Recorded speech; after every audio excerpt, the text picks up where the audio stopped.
नमो अरहंताणम नमो अरहंताणम नमो अरहंताणम। यह श्वास ध्यान, संवृत्ति श्वास ध्यान, लेश्या ध्यान, शरीर प्रेक्षा, चैतन्य केंद्र प्रेक्षा, ये सारा ध्यान चित्त को निर्मल बनाने का लिए ध्यान है। इससे चित्त निर्मल होता है और चित्त में जो विजातीय तत्व होते हैं वे समाप्त हो जाते हैं। फिर उस निर्मल चित्त के द्वारा हम अपनी प्रेक्षा करें, अपने आप को देखें, अपना अनुभव करें। जैसे जैसे निर्मल चित्त के द्वारा प्रेक्षा होगी, विजातीय कण चेतना से अलग होते चले जाएंगे। राग का कण, द्वेष का कण, मूर्छा के कण, ये सारे अलग होते चले जाएंगे। हमारी जागरूकता बढ़ती चली जाएगी। जागरूकता का मतलब है शुद्ध चैतन्य का अनुभव। तो शुद्ध चैतन्य का अनुभव जैसे जैसे बढ़ता चला जाएगा, उपादान शुद्ध होता चला जाएगा, जड़ समाप्त होती चली जाएगी। एक स्थिति ऐसी आती है कि शुद्ध चैतन्य प्रकट हो जाता है। और जब शुद्ध चैतन्य प्रकट होता है, विजातीय तत्व दूर हो जाते हैं। उस स्थिति में वंदना होने पर प्रसन्नता नहीं हो, कारण समाप्त हो गया। खुश होना यह भी एक मूर्छा है। निंदा होने पर अप्रीति नहीं जागेगी, द्वेष नहीं जागेगा, वह भी एक मूर्छा है। मूर्छा ही टूट गई तो फिर कोई कारण नहीं कि राग जागे और द्वेष जागे, कारण ही समाप्त हो गया। उस स्थिति का यह आलेखन है, आकलन है। उस भूमिका में पहुंचकर और हम स्थिति का अनुभव कर सकते हैं। उससे पहले भी यह स्थिति का भान हमें शुरू हो जाता है। वह तो अंतिम स्थिति है, पहले भी हमें भान शुरू हो जाता है। जो व्यक्ति ध्यान की स्थिति में आता है उसे स्वयं अनुभव होता है कि क्रोध भी शांत हो रहा है, वासना भी शांत हो रही है, कम हो रही है, वृत्तियां भी शांत क्षीण हो रही हैं, कम हो रही हैं, मूर्छा टूट रही है। हम देखते हैं पहले दिन शिविर में आते हैं, सबसे पहला प्रश्न कुछ लोगों के लिए भोजन का होता है। अब मारवाड़ के लोग आए जो बहुत मिर्चें खाने वाले, और बिना मिर्च का साग मिले, बेचारे अजीब स्थिति में चले जाते हैं। एक बच्चा आया हुआ है, उसने कहा एक दिन तो ऐसी स्थिति आ गई कि रोना आ गया, रो पड़ा। होता है ये, क्या करे, कभी ऐसा हुआ नहीं और हो गया।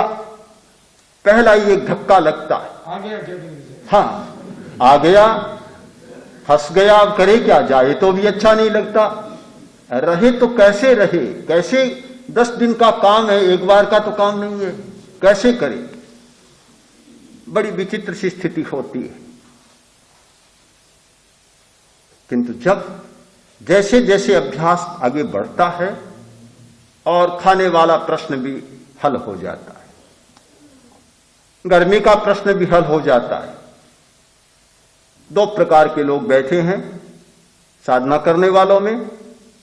कुछ लोगों का आग्रह रहता है कि गर्मी बहुत है, पंखा चले,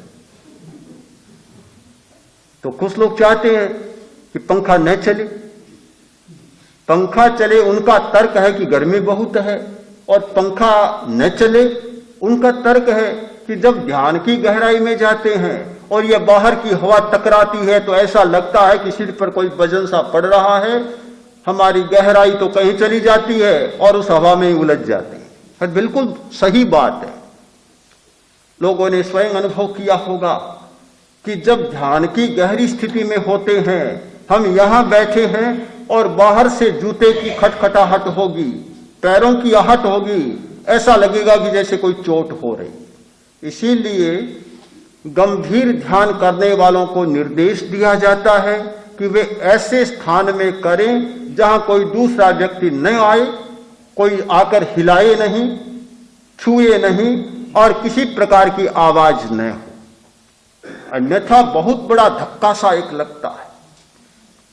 ये सारी परिस्थितियां सामने आती है, किंतु जैसे जैसे ध्यान प्रबल बनता है, परिस्थितियां अपने आप समाप्त होती चली जाती है। तो जब हम थोड़ी सी साधना के द्वारा बदलने का अनुभव करते हैं, तो उस भूमिका में जो पहुंच जाते हैं कि जहां विजातीय तत्व समाप्त हो जाते हैं, आपके मन में क्यों यह प्रश्न खड़ा होगा कि यह कोई अतिशयोक्ति है या अतिकल्पना है। कोई कारण मुझे दिखाई नहीं देता। यह भूमिका का भेद है। एक भूमिका पर खड़ा रहने वाला व्यक्ति एक प्रकार से सोचता है और दूसरी भूमिका पर पहुंच जाने वाला व्यक्ति दूसरे प्रकार से सोचता है। आचार्यवर बहुत बार कहा करते हैं कि साधु साध्वियां अपने ढंग से सोचते हैं और मैं अपने ढंग से सोचता हूं। वे तो सब चाहते हैं कि हमें सब अनुकूलताएं मिले, उनका अपना ठीक होता है, स्वभाव है। हर व्यक्ति चाहता है कि सारी परिस्थितियां अनुकूल रहें, सब सुविधाएं मिले, अनुकूलताएं मिले। और जिनको अनुकूलता मिलानी है, वे अनुकूलता प्रतिकूलता की दृष्टि से नहीं सोचते, वे संघ के विकास की दृष्टि से सोचते हैं। तो भूमिका का भेद होता है। यह भूमिका भेद रहता है और इसलिए चिंतन भी हमेशा दो प्रकार के रहते हैं। सबका चिंतन एक प्रकार का नहीं होता।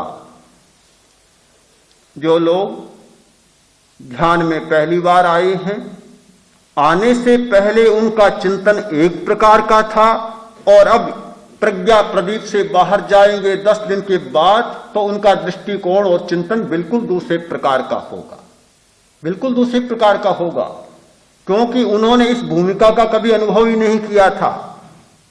यदि किसी व्यक्ति से कहा जाए कि ध्यान करने वाला जब ध्यान की गहराई में जाता है, उसको बड़ा आनंद आता है, बड़ी तृप्ति मिलती है और ऐसा सुख मिलता है कि जैसा और कहीं मिलता नहीं। दूसरे लोग सोचेंगे कि गप्पे हाँक रहा है, भला सुख कहाँ मिला?